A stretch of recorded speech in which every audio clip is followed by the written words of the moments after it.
The Bear Essentials podcast gives older bears a place to gather for real talk regarding topics and issues that they can relate to. Here at The Bear Essentials, we aren't just having conversations. We are looking to provide actionable intelligence through real-life experience and expertise of our guests. Our mission is to build a strong community that elevates and motivates people to go beyond their limiting beliefs by helping them realize that getting older is not an excuse to hibernate on their goals, but a reason to work harder. Hey everyone, thanks for tuning in. I'm your host, Charles Wallace. Today's guest is a fitness expert, a human movement specialist, and an adventure athlete. He's done this show once before, and I have to be honest, ever since that interview, I've been more motivated than ever. So please, let's welcome back Matt Scarfo. Thanks, Matt. How are you? My pleasure. I'm doing well. How are you? I'm doing well, Matt. So I want to set the stage a little bit for the audience because obviously I mentioned it since I interviewed you the first time. I've done things like immerse myself in a freezing cold tub of water, decided to pound a tire with a sledgehammer for like 30 minutes plus, whatnot. And I've been keeping an eye on things that you do on social media. And, about a month ago, maybe I was feeling really full of myself, thinking, kind of as much for me as I can be. I felt like the man. I peeked at your social media and I was brought back to reality. And I want to stop there. Hi, everyone. Here at the Bear Essentials podcast, we talk a lot about never hibernating on your goals. Well, that takes a certain mindset. It takes a primal mindset. So please be sure to check out our sponsor, Go Primal. And while shopping their website, goprimalusa.com, be sure to use code BEAR10 and get 10% off your purchase. Trust your instincts. Go Primal. And I am going to let you start to let the audience know what you just accomplished. That's really kind of you. So just got back from a trip to Nepal. A wonderful organization invited me to go on a Mount Everest base camp trek. The Jar of Hope, fantastic organization trying to find a cure for Duchenne Muscular Dystrophy. We did it to raise money. We raised right now about $180,000 on this trip, which is an incredible amount, and people have been extremely generous. But we went on this trek, and we did it for these young boys, and it was, I've never been farther away than Canada, and I don't think that quite counts if you're an American. So traveling to Nepal and having these experiences and meeting these people and spending time with these three perfect strangers, these three grown men, locked in a faraway land for about 3 weeks. It was quite the experience. Yeah, and like I said, I peeked at your social media and I saw that you were doing this. And I'm not going to lie, I had been contemplating doing a 5K, and I'm like, I'm going to do a 5K. Maybe I'll raise some money for something, and then honestly, I just was like blown away. But on a serious note, after speaking to you, I myself started to look into, after you spoke to me about Duchenne, I looked into that a little more. And Matt, can you, obviously we'll have some fun, lighthearted moments here, but in all seriousness, could you tell the audience about Duchenne? Duchenne Muscular Dystrophy, it was first diagnosed, or at least named, about 200 years ago. So, we've basically understood this constellation of symptoms to be a disease called Duchenne Muscular Dystrophy. There are certainly better people out there to talk about it in depth than I am. But what I do know is that there is no cure. It affects mostly boys. And I believe in America, we've got nearly 250,000 boys who have this disease. It's hereditary. And unfortunately, as the muscles in the body break down and become less and less able to be used, that eventually begins to turn on the organs and then creates a very challenging and regrettably short existence for a lot of these boys. And it's terrifying and it's terrible. Now, I don't have any children with Duchenne, thank God. But a lot of good people do. And one of those people Jim Raffone, who is the head of the Jar of Hope organization, he and this other gentleman, Dylan Doden from Nebraska, got to really know and love these men. Crazy experience to have together.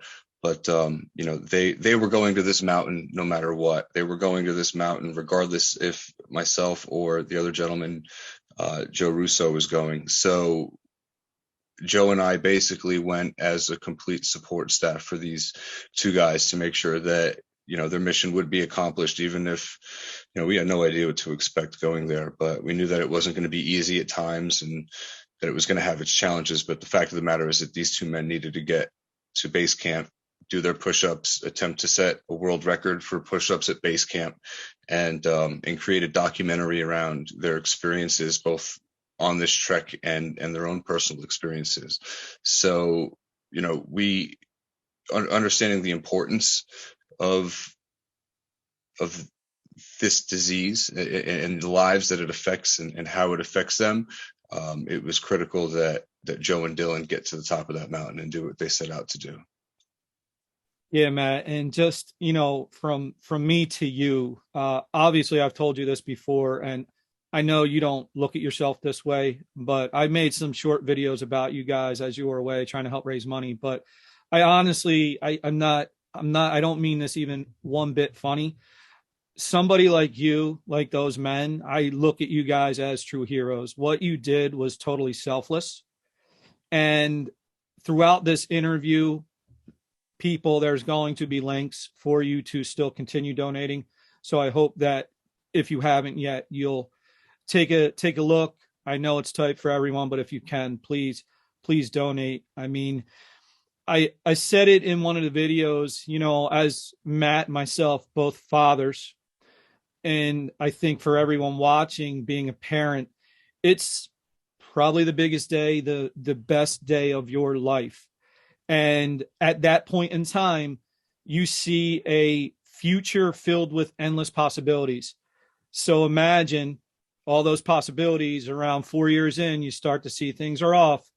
And then you get this diagnosis that what you thought was a life full of potential, you're going to experience all these good things with your child. Now, all of a sudden, you're looking at a life expectancy of maybe early to mid 20s.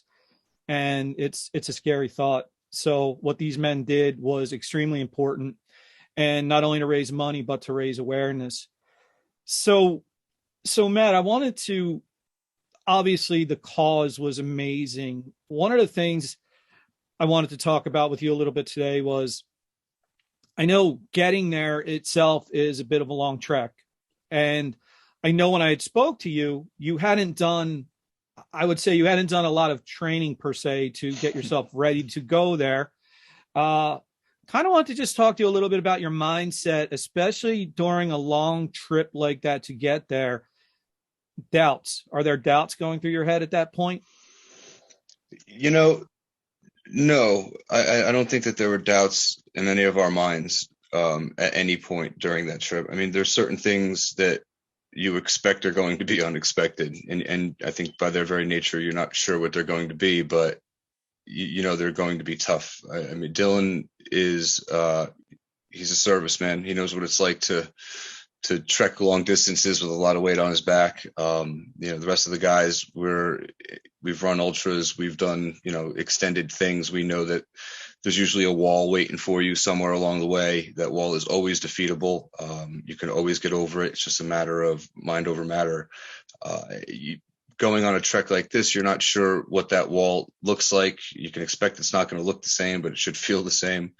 And you just knowing that you've got these guys with you who are all there for the same purpose and no man left behind. And as long as we paced ourselves and we took our time getting there, we knew that at the end of the day, there was no other eventuality than us getting to base camp and doing that. It was certainly tough. The elevation just always seems to take its toll on you. It's insidious. It's barely noticeable, but man, it accumulates and it affects a lot of different people, a lot of different ways. But at the end of the day, it decreases your ability to do anything at a reasonable pace. I think that we all felt that at least at some point during this trek. We got as high, I'm going to estimate probably around 18,000 feet. And then to descend on base camp, which was just a little bit lower, 17.5 and change, 17.6. We're trekking, we're hiking for hours upon hours a day, and we could stop whenever we want and take a sip of water, but the elevation doesn't change. You can rest all you like. Your baseline is always decreasing because of the altitude. I trained for it the best way that I thought I knew how, which was a lot of breath holding techniques, a lot of high intensity exercises, with breath holding, basically trying to suffocate myself while working out and keeping my blood oxygen really low. And I did measure it, and I measured it intently. But for those of the group that didn't do that kind of training, the fact is it's really a testament to how much influence your mind and your will has over your ability to succeed at something, if not the same amount, then more than actual training will.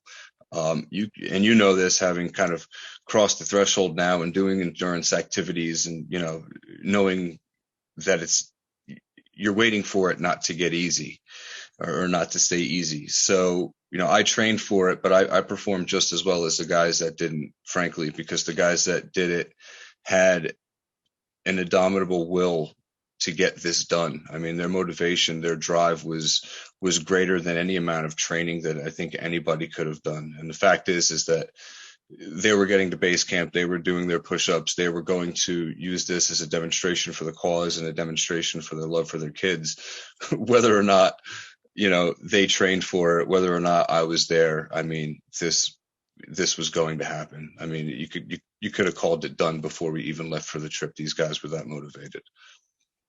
Yeah, and Matt, I could tell by some of the videos.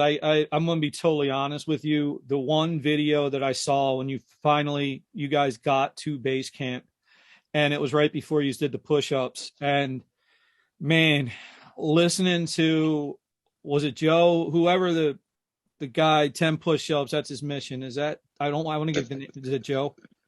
That's Jim. I appreciate that. It's Jim. Yeah. I mean, just to hear the way he, and somebody else made this comment and it came through in this. I mean, it was first, you could feel the love he had for his son, James.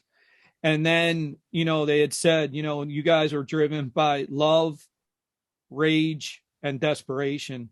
And in that moment, listening to both of them speak, all three of those emotions just came through. I honestly got chills. And it was one of the most amazing things that I've ever witnessed. And I want to say thanks to all you guys for allowing all of us to be a part of it in some way and to watch and follow along.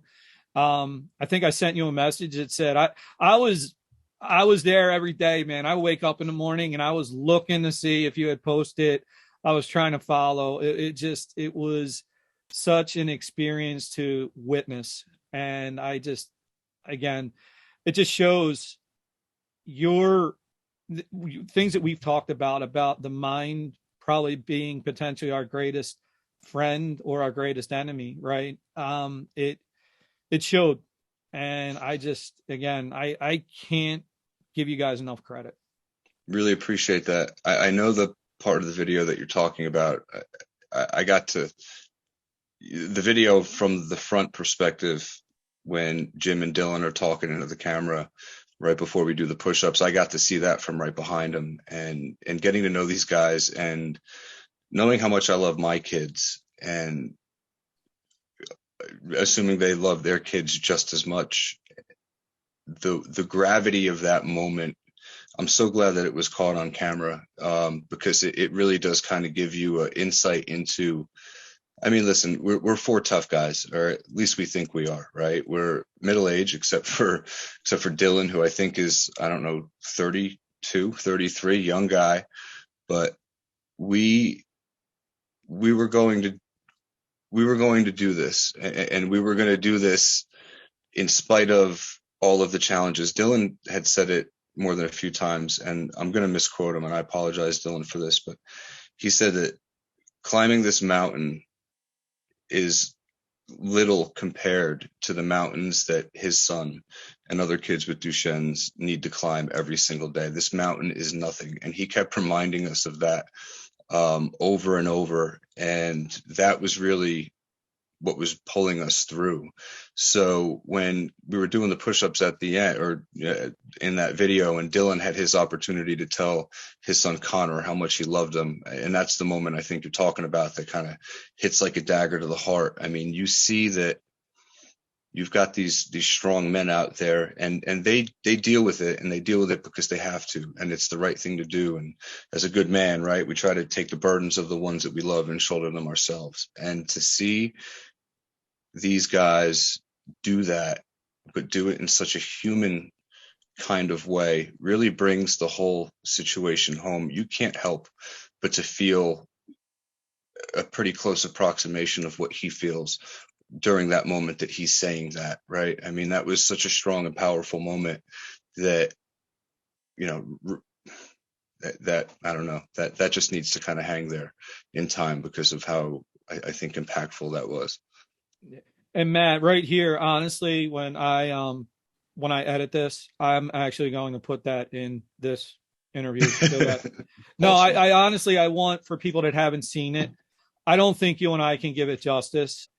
It got me, and it was just amazing. So I want everybody, in case they haven't seen it, I do want them to just experience that. And just, it was a moment of pure love, and a father that is willing to do whatever he can. Jarvo, the Team James is down here at base camp of Mount Everest in Nepal. We're about to set a world record. You know my campaign is 10 push-ups for $10. My quest is to travel the world and spread the word of Duchenne Muscular Dystrophy. Why? It's my mission, this man's mission, is to find a cure for Duchenne. JD! Daddy loves you, buddy! Connor! Daddy will always do whatever he can. Position!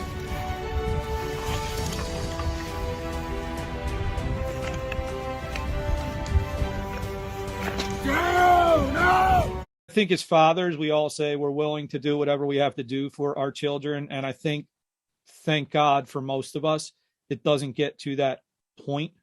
But for these men, it's at that point, and they are actually living what a lot of us say we would be willing to do. They're being forced to live it and to actually prove it, and they are. Hang tight, everyone. We'll be right back after a word from NGBN TV. Hey, Charles, I just wanted to welcome you and all the Bare Essential listeners and watchers to NGBN.TV. My name is Chris Rubio, and I'm the host of The Rubio Method. We are a show about men's mental health that comes out every other Wednesday. With myself and my co-host Nick Monahan, we navigate the zone of men turning into middle age and going through health crises, whether it's mental, physical, and we have a good time while doing it. We tell a lot of funny stories. We have great interviews and guests, and it's just an all-around good time for about a half an hour to 45 minutes. So make sure you check out the Rubio Method as well on NGBN.TV, YouTube, Spotify, Google, and Amazon podcasts. And once again, from the Rubio Method to the Bare Essentials, welcome to NGBN.TV. So Matt, were there any spots along this, along the expedition, I will say, where I wanted to mention this because I read the one day that you mentioned this. I think you were talking about some hypoxia that had started, and you very nonchalantly just said, yeah, hypoxia, something like that. And you just have to force yourself to hyperventilate to get the feeling back in your fingers and toes. And I know when I read it, I was like, oh, is that all? I just have to hyperventilate. So was that something that you were dealing with a lot over there? Yeah. As a matter of fact, now I felt like I knew enough to do it in a preventative way. I mean, I naturally just try to nose breathe. I'm a nose breather. I always nose breathe, even during my hardest cardio. It's something that I've really tried to develop and train myself to be able to do. And I think that certainly helps at elevation. And I mean, the oxygen level up at those heights is significantly less than it is here at ground level. And when hypoxemia starts to set in, that's when it's really like low blood oxygen. Hypoxia is when it starts to get to the organs. I'd say it's a layer or two deeper. But when you start to feel your fingers tingling and your toes tingling, you just supercharge the intake. I breathed quick, I breathed deeply. In some of the videos, you might be able to hear me breathing, and it sounds like I'm intentionally taking deep, drawn out and quick breaths. It did help. I think it was probably one of the greater tools that I had when any of us started feeling like the altitude was starting to get, sink its teeth in. We would encourage each other to just, breathe deep, breathe hard, breathe deep, breathe hard. And that seemed to really do well in taking us out of that hole, at least for a little bit.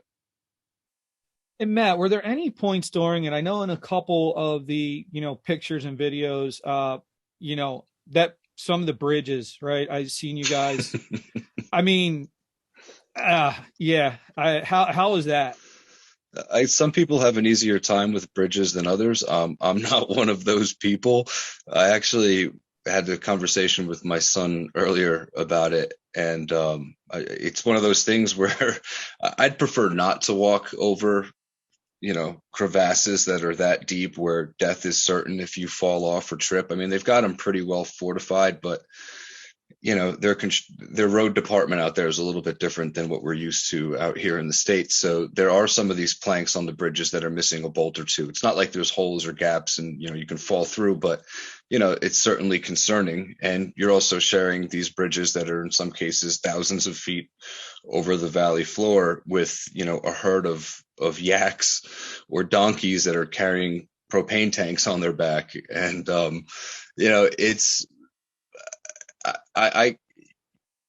there was many times that I wish there was an easier way.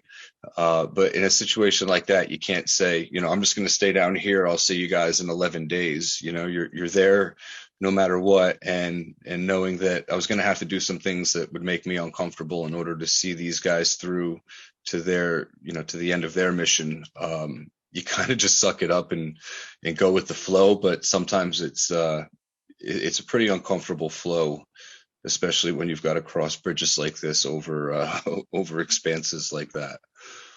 And oh, by the way, for people that hadn't seen maybe the video that I had posted, not only did Matt and they had to cross the bridge, at one point they decided it was a good idea to do push-ups on the bridge.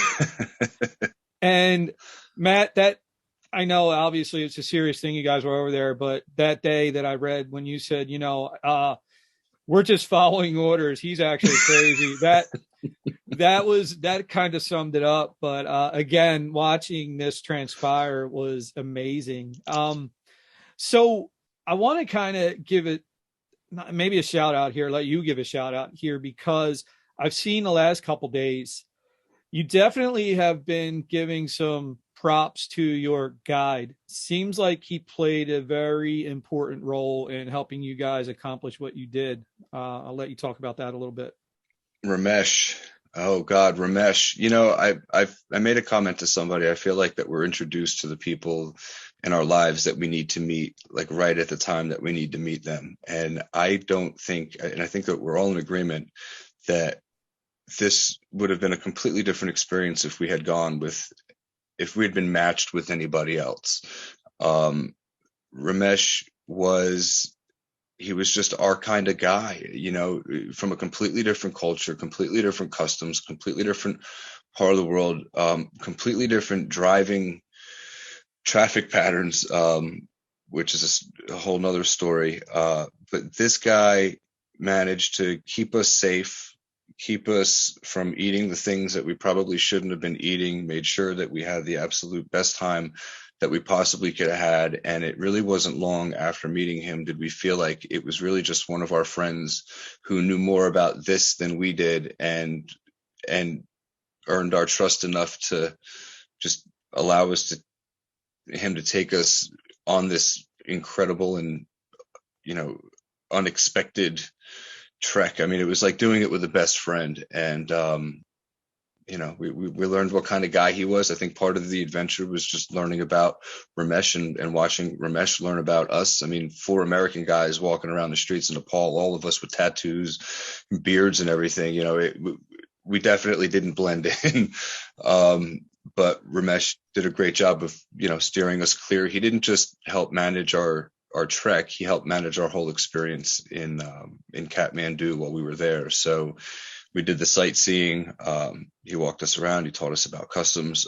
For a matter of fact, he took me to the monastery twice towards the end of the whole trip to Nepal. And I went and I got to kind of share his faith with him in the building of his faith, which to me meant a lot. I feel like that's a really big gift from certain people, and from him it certainly was. The experience was absolutely incredible. But Ramesh, man, he put it together. There's nobody else that could have did it like he did. And we couldn't be thankful enough for the serendipity of that relationship. That was great. He's great. Yeah, I was starting to I was wondering about that myself. I mean, just seeing some of your videos and seeing the 4 of you, I was actually, it did give me a bit of a chuckle thinking of seeing you guys, walking around there, and what those people looking at you guys must have been thinking. So that's pretty cool. Matt, since you mentioned it, I did want to ask you about it. You mentioned that experience you had with Ramesh. Was it a Buddhist monastery that you went to? It was. You actually had put something out there that you said that it was a very transformative experience. Would you talk about that a little bit? It was. As a Westerner, I like to think that I know how to meditate, especially since I've been, I pay deliberate attention to it, and I try to make sure that I'm doing it right. But being surrounded by people who have really perfected the art of it, and being in this monastery, being invited into this house of worship, being treated like I was completely, that I was no different, and I was certainly a little bit different. Seeing the art, being part of just that whole experience was absolutely incredible. I got to watch them at least almost finish a mandala, the sand art on the floor, and a very intricate design. I mean, it's surgical how these guys place these grains of sand. It's absolutely amazing. And then once it's complete, they destroy it, basically signifying that there's nothing in life that's permanent. And that had certain significance for me for a lot of different reasons. It just kind of drives a few key points home. But being there and closing my eyes and meditating, I did feel as though, the energy was a little bit different. I felt as though I was able to connect with something that I'd been yearning to connect with. I don't know how fleeting it was. I haven't tried meditating since I've gotten home, but there's a certain majesty to it that's palpable. And if anybody's ever invited into, doing a service or being in a monastery at a time where the monks are doing their thing, I encourage them to do that, because it is transformative. And Matt, when you went in there, was it after you guys had was it after base camp or before? Mm-hmm. It was after. Yeah. Do you think the fact that, what you had just went through, maybe that combined with going in there, do you think it maybe even had more of an impact because of what you had just been through, and also the reason why you were there? I do. I think that there's certainly, it's got to be greater than a coincidence that everything happened in the order that it did. Having been there after the trip, I definitely felt like I'm a pretty spiritual person, and I felt like I needed to make some sort of connection to the universe, and I would have done it through meditation or prayer, or, however I chose to kind of put my feelings out there. And being able to go into that monastery, the art was just so loud, but it was comfortable. Certainly nothing that I'm used to, being born and raised as a Roman Catholic. Is different, certainly a different vibe. Not necessarily better or worse, but definitely different. But it still allowed me to make that connection to the universe. I felt as though I needed to express gratitude and be thankful, and to name all of my blessings and express my appreciation for them. After seeing the type of men that Joe, Jim, and Dylan are, and seeing the challenges that Jim and Dylan in particular face, going in there and expressing appreciation was extremely important for me. That was definitely a connection that I needed to make, and being able to do it in that kind of forum, I think was more significant than it would have been otherwise. And Matt, obviously you're there for a cause that's much bigger than yourself, but selfishly, as you're there, does homesickness, things like that, does it start to play with your emotions a bit? I think all of us were pretty excited to get home and be with our families shortly after we even arrived in Kathmandu, to be honest. I was looking forward to going, but just as much as so, I was looking forward to coming home. I mean, that's a long period of time to spend away from your family, especially when you are being reminded that it's family that you're really there for, in support of. So it does make it homesick. And I feel like it almost makes your family feel farther away, based on the depth of the emotion of the reason why we were there in the first place. But I think that was necessary. I think that was part of the sacrifice. That was part of, the reason why we were going, was to create that separation, and to, all four of us be together and just let each other know that at the end of the day, they don't have to do this alone. My family will be okay. They'll be fine when I get back. But in the meantime, each of us were really focused on each of us. And that was a beautiful thing, actually, about the entire experience, was the fact that you've got four guys, four tough guys that do stupid and hard things for the fun of it. And we're there for a cause that's very deep and very emotional. And I think that if you love your kids as much as these men love their kids, and as much as you and I love our kids, that there's no way that you cannot be touched by this demonstration, by this struggle that these guys face and that their kids face every single day. So this experience, I can only imagine from a perspective of, obviously for you, you get to come home, and like you said, your family, your children healthy, myself, my family, my children healthy, they have the other men, different things to deal with. So I'm sure one of the things as far as growth, probably more gratitude than even before, right? Before you leave, I'm sure now you're even more grateful for what you have and feel fortunate. But from a perspective of knowing who you are and knowing that you like to do things that are hard, right? Do you think this has now changed you in a way that made you grow more, that now are you going to be looking for things even harder than this now? Of course. Absolutely. It's funny that you asked that, because I had somebody send me a message yesterday that was like, now, why the hell would you go to Mount Everest and not climb Mount Everest? And I was like, I wish I had a good answer for that. I mean, it takes a while. You're looking at many, many weeks to acclimatize to that kind of elevation and work your way up that mountain. You can't just show up, climb it, and go home. At least most of us can't. I was talking to the guide, Ramesh, about this, and he said I should come back and just try, I guess what's easily described as like their beginner mountain out there, which isn't a very technical climb, but it gets you used to some of the language and some of the terms and the way that you would end up making your way up the mountain, and set you up for, successively more and more difficult mountains. I would, but I can tell you that if you're going to do something that's remarkable, if you're going to do something that is, out of the ordinary for you, chances are it's out of the ordinary for a whole lot more people. And if it's done with goodwill, it can garner a lot of attention for something that requires a lot of attention. And, climbing a mountain, even if it's an easy mountain, I think anything like that, or even 1,000 tire sledges, or, you're running a marathon, and it's a hard thing for you to do. If you can do it for a cause, there's no greater way to pay things forward than to create awarenesses and support for other people's issues.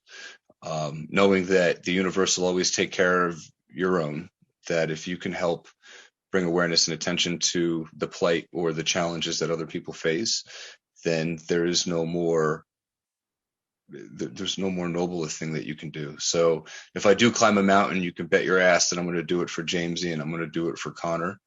And you can bet your ass that we're going to get these kids into the clinical trial that we're raising money for. And we're going to move this ball further, 1 yard at a time in order to get these kids a cure. And if I've got to do more and more fantastic things in order to raise more and more attention, these kids can rely on me to do that. Matt, honestly, man, you're doing God's work, my friend. You really are. And I mean that sincerely. And you have, and I told you this before, and I know you don't I don't think you look at yourself as being this larger than life motivational guy. And I want to tell you now, I promise you this, I am going to be on your ass to make you start putting this out there. People need people like you. And trust me when I tell you this, I think you have an impact that's further reaching than you realize. And if you how you just said about maybe people are put in each other's lives at the right time. I'm actually starting to think that we came together for a reason.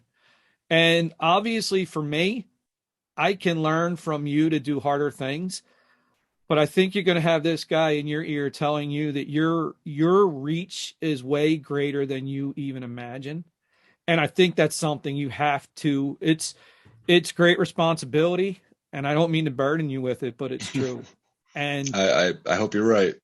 No, man, you do amazing things, and this cause is amazing. And anything that you do, in any way that I can help, I will absolutely help in any possible way I can. I guess we'll end with this. You mentioned about doing harder things in the mountain. I think what I like people, besides donating money and really make themselves aware and try to help Matt and the rest of the guys raise more money for Duchenne Muscular Dystrophy. I think Matt just touched on something that we all have to think about. We all need a Mount Everest in our life, and it may not be Mount Everest, but for each of us, that's our own thing, and we need to figure that out, and we need to push ourselves to do harder things. And while we're doing it, like Matt said, if we can do those harder things to benefit others and pay it forward, I think this world, and as Matt likes to say, the universe, it's going to be a much, much better place. And we're better already with people like Matt and those men who did this unbelievable expedition. So Matt, thanks again. Let you end with, obviously I'm going to put in the links, but where can they find you, this cause, all that good stuff? Awesome. Thank you. Jarofhope.org, JAR of hope.org. That's Jim's organization, and they do great things for kids. I mean, they're totally for finding a cure for this. There's no selfishness. There's no ego in this at all for them. It is all men trying to save their kids' lives. You could find me, just a simple Google search, Matt Scarfo. Shouldn't be really that hard to come across, but I'm pretty active on Instagram at Matt Scarfo, YouTube at Matt Scarfo. I mean, I'll take all the attention I can get. I promise I'll keep doing interesting things for really good people. And go to Jar of Hope, make a donation. We're real close to $200,000 right now. I bet Jim, I took the over on 203,000. I'm about 23,000 short. So every dollar counts. If not, I'll probably have to buy the guy dinner or something. So anybody out there that can help us cross that threshold would be greatly appreciated. Yeah, so everyone, please. And like I said, I'm going to make sure to have these links that you guys can just click and go make a donation. It's a great cause, and please make sure, if you can, like I said, donate. Be sure to follow this man. Trust me, you will not be disappointed. We probably should do a public service announcement, though. If you do follow this man, you may end up finding yourself doing some crazy shit that you probably never dreamed of, but that's a good thing. That's a good thing. So, all right, Matt. Well, thanks again for your time. Again, talking to you always brightens my day. And, it's a fun time. And, I might have to go hit some tire sledges or something after this. Appreciate that, Charles. So, all right, everyone. Thanks again. Donate. Matt, you take care. Bye. Thank you. This has been the Bear Essentials. Thanks for listening. And remember, never hibernate on your goals.